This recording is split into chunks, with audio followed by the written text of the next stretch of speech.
ऐसा खाना खाना है, ऐसी डाइट को कट ऑफ कर देना, जैसे एग डाइट हो गई, जैसे कि इंटरमिटेंट फास्टिंग होगी, जैसे ऐसी डाइट जो सिर्फ फ्रूट डाइट होगी, सिर्फ वेजिटेबल डाइट, ये सारी डाइट को कट करना और ये कॉन्सेप्ट लाना है सोशल मीडिया पे कि हमने ऐसी खुराक खानी है जो हम पूरा साल खा सकें और ऐसी खुराक खानी है जो बैलेंस हो, जो हमें प्रॉपर मैक्रोज भी दें और माइक्रोज भी दें, और इस कॉन्सेप्ट को बरकरार रखें। वो पूरा साल ला के किसी चंद महीनों में वो ऐसी डाइट कर लें जिसमें उनकी बॉडी लिथार्जिक हो जाए, उनको बहुत से माइक्रो और मैक्रो डेफिशिएंसीज का सामना करना पड़े। तो इस कॉन्सेप्ट को क्लियर करने के लिए वर्ल्ड नो डाइट डे बनाया जाता है कि अगर जो लोग किसी भी डाइट पे हैं और वो ऐसी डाइट करें और क्रैश डाइट करें, कुछ लोगों को 3 महीने में वेट कम चाहिए, कुछ लोगों को 1 महीने में वेट कम चाहिए, कुछ लोगों को 2 महीने में चाहिए, किसी की शादी है, किसी का इवेंट है, ईद आ रही है, तो काइंडली अपने आप को, अपनी रूटीन को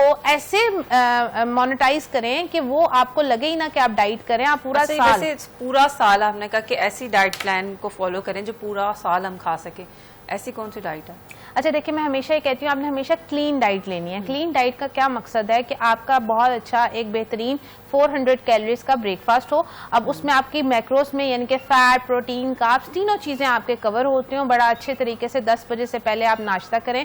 सुबह जब आप अर्ली मॉर्निंग उठते हैं, कोई भी आप एक प्री ब्रेकफास्ट लें जिसमें चिया सीड का पानी हो जाए या नॉर्मल पानी हो जाए या बेसल सीड का पानी हो जाए, जैसे भी आपका दिल करता है। रात को सोख किया, सुबह उठ के पी लिया।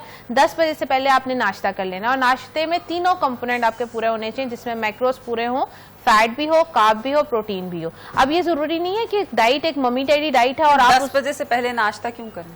अच्छा, एक आपका बॉडी का मेटाबॉलिज्म होता है। हमेशा जब एक प्रॉपर बैलेंस डाइट हम फॉलो कर रहे होते हैं ना, तो उसमें तीनों मील्स लेना जरूरी है और बीच में 2 स्नैक्स। और हमेशा याद रखिए जितने स्मॉल पोर्शंस ऑफ मील्स होते हैं